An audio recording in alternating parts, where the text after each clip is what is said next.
Yo, what's going on, everybody? In today's video, we're going to be doing something a little bit different. So this past weekend, I participated in MLB The Show's Bullpen Bash. So 2 weekends ago, I played in the Bullpen Bash qualifier and qualified for it. 64 people qualified, and I was one of those 64. Then this past weekend was the tournament for it, and there was prizes. First place got 5,000, 2,500 for second place. Third and fourth place both got 1,250. Through 11th got 650, and I believe 12th through 16 got 250. So if you placed in the top 16, you were making some type of money. Obviously, the higher you went, the better it was. I'm going to be showing the gameplay that I played over the weekend. I did stream it, so I was able to download the stream. However, obviously, I was trying to be locked in as much as possible, so I completely muted my mic, didn't have my camera on or anything like that, and played in it. With that being said, I'm going to do a voiceover for the gameplay. You're going to see all the players that I played, which are all very elite players, top players, top 10 players, honestly. Before we get into it, though, make sure you hit the subscribe button if you haven't already. Turn those notifications on, leave a like on the video, and in the comment section below, let me know if you watched the gameplay live on my Twitch channel. All right, let's go ahead and take a look at the lineup that I ran for this Bullpen Bash tournament. Now, before we do that, make sure you hit me up on Twitter at pitching_rebel or through email pitchingrebel1@gmail.com if you'd like to learn how to make endless stubs like I do. We have a couple collections coming up. We got one on Wednesday, we got the Retro Lightning one on Friday, and then the following week, Friday, we got the Legend and Flashback Collection drop number 2. So you're going to need a lot of stubs in the next coming weeks. If you don't know how to make stubs, I can fix that for you if you do the lesson, the one-on-one lesson with me, all right? So again, hit me up on Twitter at pitching_rebel or pitchingrebel1@gmail.com to inquire about my one-on-one lesson. All right, let's go ahead and take a look at the lineup. There is a roster restriction for the lineup. You can't just have a God Squad, any card that you want in your lineup. You got to go based off the restriction. So the restriction was you could have, for position players, 3 players 95 overall or higher, 3 players between 90 and 94 overall, 2 players between 85 to 89 overall, and then the last whatever left is got to be 84 or lower. And then the overalls are based off of the base number, not what they get to once they reach parallel. So base number, all right? So leading off, of course, we had Beltran in center field. Then we had Willie at shortstop hitting second. We got Jorge Posada behind the plate and hitting third. Santana at the DH spot cleaning up for us. We got Gil Hodges at first base hitting fifth. We got Heimer Candelario in the sixth spot and playing third base. We got Jorge Polanco in the 7th hole playing second base. Cattell out in the outfield and hitting 8th playing right field. And then rounding out the lineup is this 84 overall Jurickson Profar in left field. Then off the bench, I had 2 lefties in this tops now, Yordan Alvarez and then Evan Carter. And then 2 righties in Travis d'Arnaud and this Nick Castellanos. So that was the lineup and bench. Rotation-wise, pretty much same rotation as I run. The only thing is I did have to have a gold in there, so I threw in Clay Holmes. And then bullpen-wise, you had to have 2 guys that were, 84 or lower. And then you had 2 guys that were 95 or higher. Obviously, we don't even have any 95s, but that's what it said. Then you had 2 guys between 90 and 94, and then 2 guys between 85 to 89. So that's the bullpen. Strom and Danny Kalum as my 2 golds. We had Chapman, we had Mason Miller, Ben Joyce, Darren O'Day, Adam Ottavino, and Felix Bautista. So that's the bullpen. That's the squad. Let's quit talking and get into the gameplay. So our opponent's going to be Ty Plays, and Ty Plays is an insane opponent. He's easy top 15 in the world, probably top 10 in the world, honestly. Has been in plenty of these tournaments, has made money, and has even gotten all the way to a championship. Fell short last year, but, second place is still a very good spot to be in. So we have a tough game ahead of us. If we win this game, though, we do make it past into the round of 16. So win this game and make at least $250. As you can see there, he had something going, but we got out of it without giving up a run. That's always nice to see. And right away, we start off with a belt daddy bomb. 1-0. You always love to get that first run across the board, especially as the home team taking the lead is a very nice thing. Right there, we slightly missed it with Willie Castro, a little bit to the inside of that ball, and was an easy fly out. And we got Jorge Posada coming up. Nice little perfect action right there. And it's going to end up being a single, and then of course he's going to end up making a diving play right there and getting the fielder's choice. He is safe at first. And then we got Gilliam Hodges with a perfect, and it's right at him. That is very tough to see, especially in a money game. First batter of the following inning, easy ground out over to first. And we're going to end up having one up, one down. Then we hung one, and he just about got it over that wall. Luckily, it was just a long single, and we love to see that. He's got Cattell coming up next, and we're going to go fastball up and away and blow it right by him. Roger Clemens is just that guy. And then he's got Jurickson Profar, 3-2 count, 2 outs, and we blow another fastball by him, 1-0 lead into the bottom half of the second. We just missed it on top there. Hard ground ball into the shift.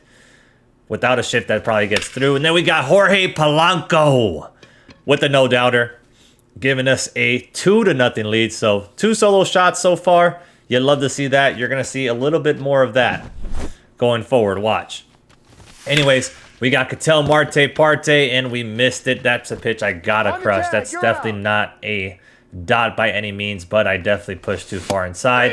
And then he absolutely dotted me on the low and inside corner to Jurickson Profar. Nothing I can do there. We take the strikeout. First batter, first out. Then he goes up the middle for a base hit with Gilliam Hodges. Runner on first. He's going to steal 3-2 count with 1 out, and he misses it by just enough. We catch it at the warning track. He was a little bit late on that. Love to see it. And then we go fastball up and in. First pitch, and then we're going to try him again up and in because it is Scott Rowland, and he ends up turning on it.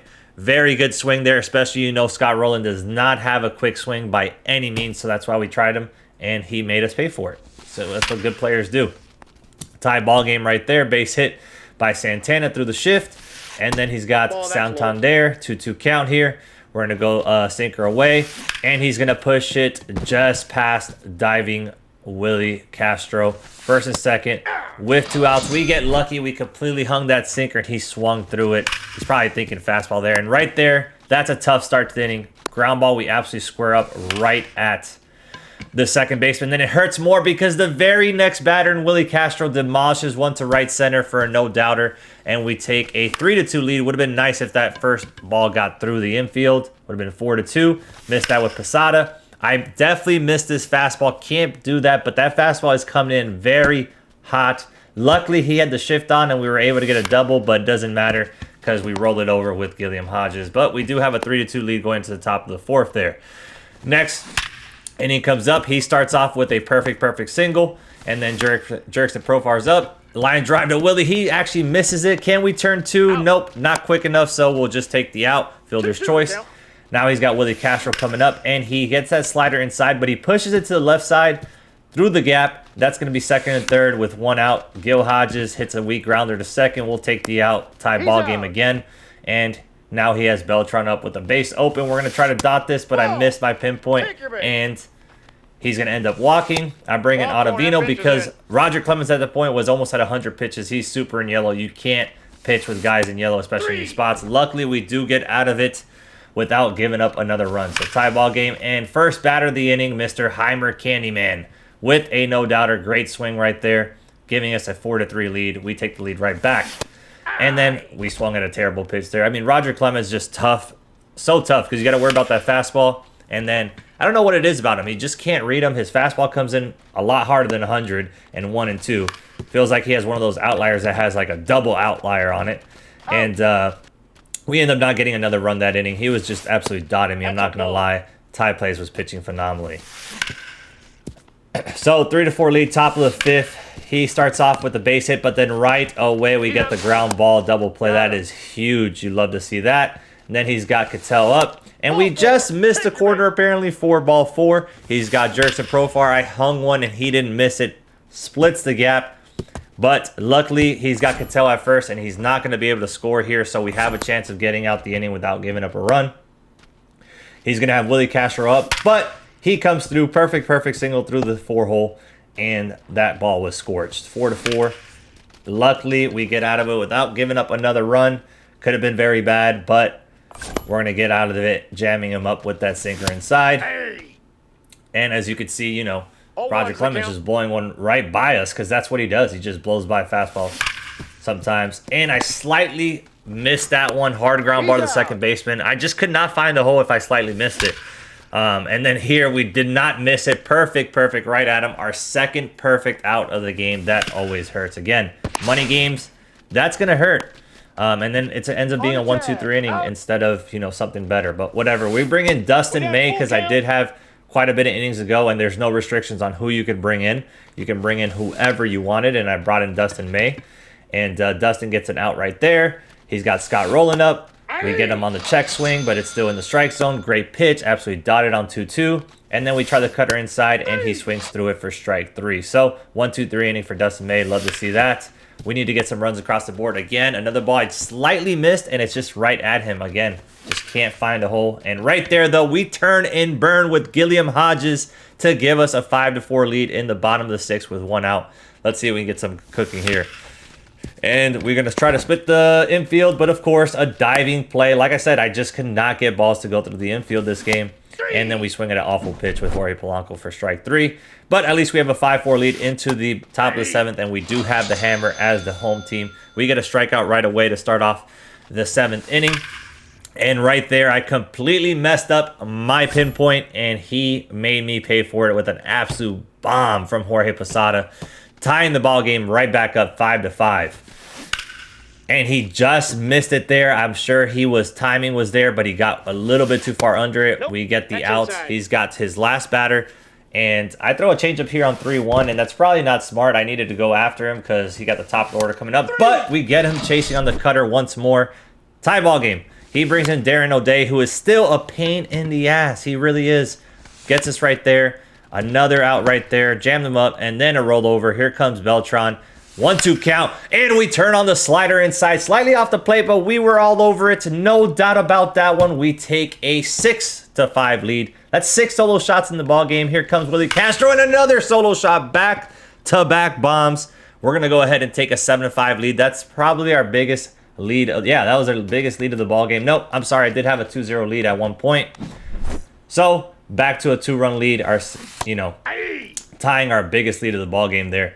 7-5. We're going to go ahead and get him to line out to right field. That's his really first hard out of the ball game, to be quite honest with you. We'll take it, you know, late in the game. Easy ground ball over to shortstop. Willie Castro makes the play. 2 up, 2 down. Let's get out of this without giving up a run. We go up and in. Yeah, this time he could not turn on with Scott Rowland. Jam them up. Easy pop-up.